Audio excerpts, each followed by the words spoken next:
गुरुजी राधे राधे। जी राधे राधे। गुरुजी मैं अब से 15 दिन पहले आपके पास आई थी, वहाँ मुलाकात हुई थी जिसमें मैंने जो है आपको एक पत्र लिखा था। गुरुजी मैं इतनी परेशान हो चुकी हूँ। किससे किससे परेशान हैं आप? रोइए मत, बताइए क्या परेशानी है आपकी, हमें बताइए। गुरुजी रोज सुबह उठती हूँ, एक समस्या मेरे सामने खड़ी होती है। कौन सी? बताइए। मेरी माता जी। गुरुजी राधे राधे। जी मैया, क्या हुआ? ये बच्ची क्यों रो रही हैं? प्रणाम। गुरुजी बच्ची हमारी बहुत परेशान है, हम भी बहुत परेशान हैं। क्यों? बेटी की शादी हमने 2016 में की थी, उसको लेके 2 महीने भी बेटी मेरी वहाँ नहीं रह पाई। उन लोगों ने इसे इतना प्रताड़ित करके घर से निकाल दिया। तो निकालने के बाद ये तब से आपके पास मायके में है? जी मायके तो वो में। ससुराल वाले क्या चाहते हैं? वो चाहते हैं कि हम इसको छोड़ दें। क्यों, क्या कमी है? पता नहीं, बिहारी जी जाने क्या कमी है, हमारी निगाह में तो कोई कमी है नहीं। तो वो क्या कहते हैं? कुछ तो कहते होंगे। सामने बात ही करने को तैयार नहीं है। आज गुरुजी मैं बहुत दिन इनसे बात कराओ। तो आपके पति क्या करते हैं?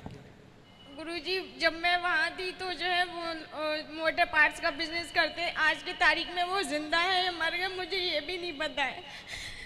ससुराल में से जो कोर्ट में तारीखें वगैरह पड़ती हैं तो उसमें सिर्फ फादर इन लॉ आते हैं और कोई नहीं आता। तो वो आपको क्यों नहीं पसंद कर रहे हैं, क्यों नहीं रख रहे हैं? आपकी तरफ से कोई गलती हुई या उनकी तरफ से? गुरुजी मेरी नज़र में मेरी कोई गलती नहीं है। मैंने मतलब हर उनकी बात को, यहाँ तक कि उन्होंने कहा आप अपने माता पिता से संबंध तोड़ दो, मैंने उन लोगों के लिए वो भी कर दिया। फिर? लेकिन गुरुजी उन लोगों ने उसके बाद भी मुझे घर से निकाल दिया। तो आपको जब निकाल दिए तो क्यों निकल आए घर से? बोलिए घर हमारा, हम शादी करके आए हैं। शादी हुई थी आपकी विधिवत, दोनों की राजी मर्जी से? जी। तो फिर क्या दिक्कत हुई? उनको ऐसे कोई कैसे निकाल देगा अपनी बहू को घर से? उनकी सर वो गुरुजी उनकी नजरों में मैं एक किराएदार थी, एक तो अभी केस कैसा चल रहा है? काहे का चल रहा है केस? गुरुजी वही जो आजकल के वकील लोग बताते हैं, वही सारा खर्चे को लेके। और तो क्या तलाक डिवोर्स का चल रहा है? गुरुजी मैं ना, तो डिवोर्स वो चाह रहे हैं क्या? गुरुजी वो लोग चाहते हैं, मुझे ऐसा लगता है, पर गुरुजी मैं नहीं चाहती। तो आप उनको फोन लगाओ, आपके पति का नंबर है आपके पास? गुरुजी नंबर बदल लिए सब लोगों ने अपने। तो आप कितने दिन से अपनी माँ के पास हैं? गुरुजी आज 6-7 साल हो गई है। तो आप क्यों इतने साल से आप घर जाने की कोशिश क्यों नहीं की? गुरुजी एक बार गई थी, एक FIR हो गई मेरे खिलाफ। जब आप गई तो FIR करा दी? जी। क्यों? कि मेरे घर में जो घुस के मार पिटाई करी है। अच्छा। मैं और मेरी मम्मी गए थे वहाँ पे। तो आपको अकेले जाना है और अपने घर में रहना है, वो आपका घर है। गुरुजी वो लोग नहीं घुसने देते हैं। फिर आप बताओ क्या समाधान है?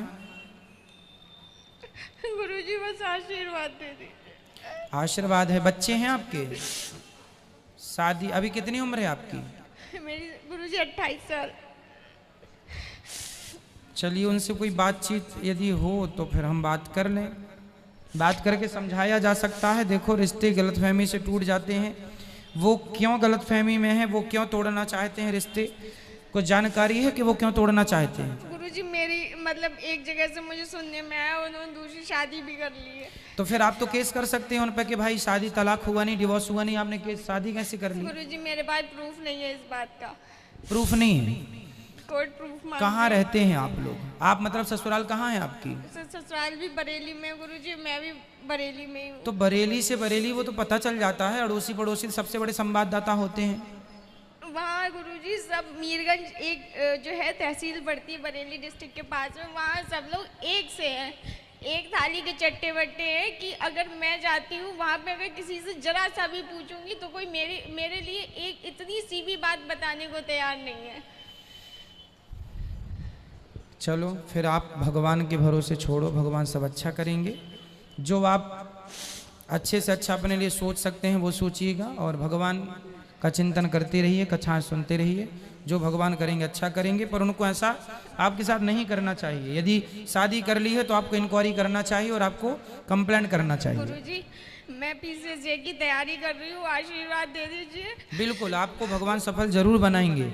ईश्वर हमेशा हर जगह हर बार अन्याय नहीं होने देते, कभी न कभी अपने भक्तों के साथ न्याय जरूर करते हैं। देर लगती है थोड़ा सा, पर ईश्वर भक्तों के साथ गलत नहीं होने देंगे। एक प्रार्थना है, जितना आप बूढ़ी माताओं के बारे में बोलते हैं, थोड़ा सा बहुओं के बारे में बोले। बहुओं के बारे में कैसा? जैसे बहुएं, जो कुछ बहुएं ऐसी हैं जो बूढ़ी माताओं को घर से निकाल देती है, तो कुछ माताएं ऐसी हैं जो बहुओं को घर से निकाल देती है, जैसे कि मैं।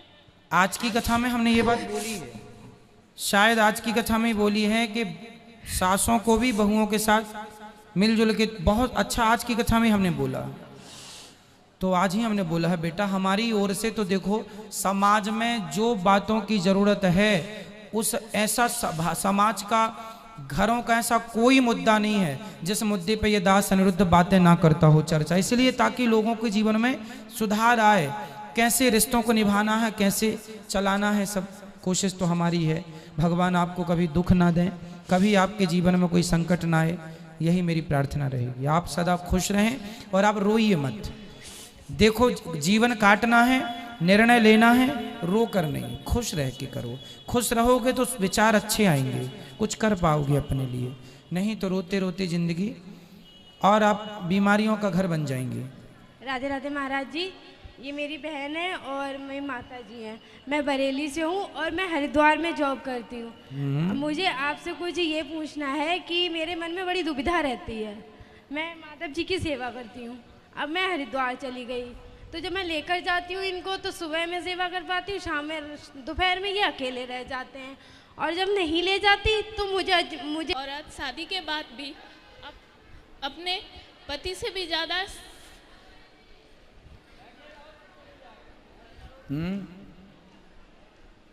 बोलो, पति से भी ज्यादा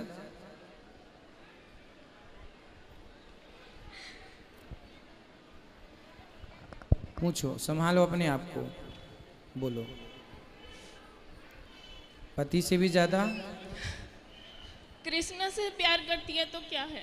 तो कृष्ण पर पुरुष नहीं है, पर पुरुष का मना किया है। कृष्ण तो अपने ही हैं, सदा से अपने हैं। तुम हो एक अगोचर सबके प्राणपति, वो तो अपने हैं। पर पुरुष तो दुनिया की ये लोगों को पर पुरुष कहा जाता है, भगवान पर पुरुष नहीं है। भगवान तो ये पति जो है ये तो शादी के बाद मिला है, पर भगवान तो जन्म से ही हमारे हैं, इसलिए वो पर नहीं है, पर तो दुनिया है।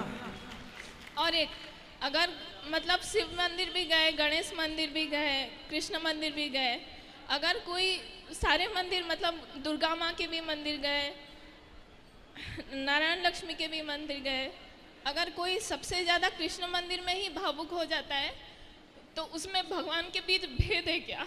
नहीं, भेद नहीं है।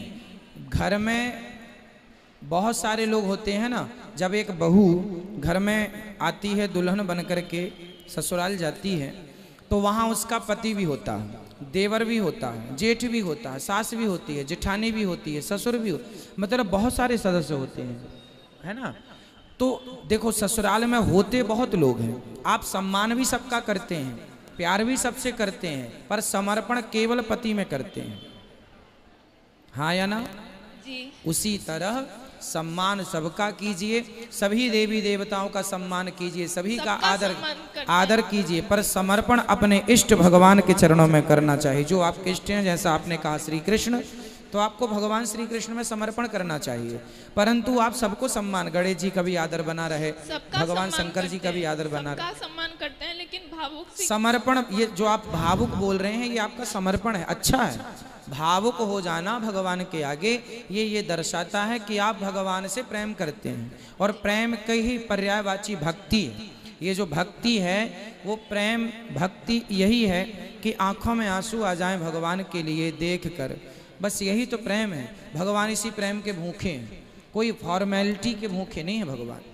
और आपने आज तुलसी माला जपने के लिए कहा था, वो ओपनली जपना तुलसी चाहिए? राधे राधे गुरुजी जी। मेरा प्रश्न ये है, क्या धरती जब गोल होती है तब हम उसमें से टपकते क्यों नहीं हैं? टपक के कहाँ जाओगे? कहाँ जाना है टपक के आपको? जब आदमी की उम्र हो जाती है तब तो वो टपक ही जाता है ना बेटा।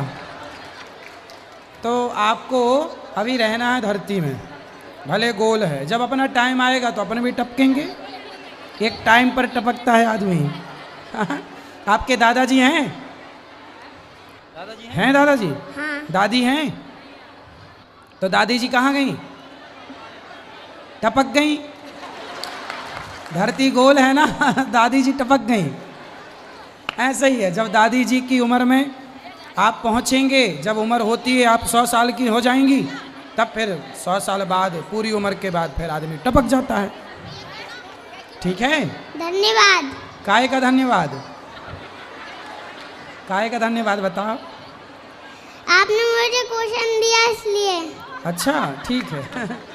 क्वेश्चन दे दिया आपको, है? ठीक है। राधे राधे गुरुजी। जी। मेरे चरणों में आपका नहीं हाँ हाँ, आपके चरणों में हमारा कोटि कोटि प्रणाम। आपके चरणों में हमारा कोटि कोटि प्रणाम। बताओ। मेरा प्रश्न ये है कि मेरे सारे दोस्त मेरे को सलाह देते हैं कि अंडा खाया कर, पर मेरे परिवार में अंडे नहीं खाते। तो दोस्त लोग आपको अंडा खिलाते हैं? नहीं खिलाते, मैं खाती ही नहीं हूँ, मुझे भी नहीं पसंद। हाँ बिल्कुल ना खाना, ये धर्म। देखो अंडा खाना ना, ये हमारा धर्म नहीं है। किसी के बच्चे को खा जाना, मुर्गी कितना प्यार करती है अंडे से, उसको सेकती है, संभालती है, और आप किसी के बच्चे को खा जाए, उनको समझाना कि आप किसी के बच्चे को क्यों खा रहे हो। लेकिन वो लोग ये भी कहते हैं संडे हो या मंडे रोज खाओ अंडे। उनको बोलना संडे हो या मंडे कभी ना खाओ अंडे। धन्यवाद गुरु। अब से ये बोलना, क्या बोलोगी? संडे हो या मंडे कभी ना खाओ अंडे। हाँ ये सेंटेंस सही है।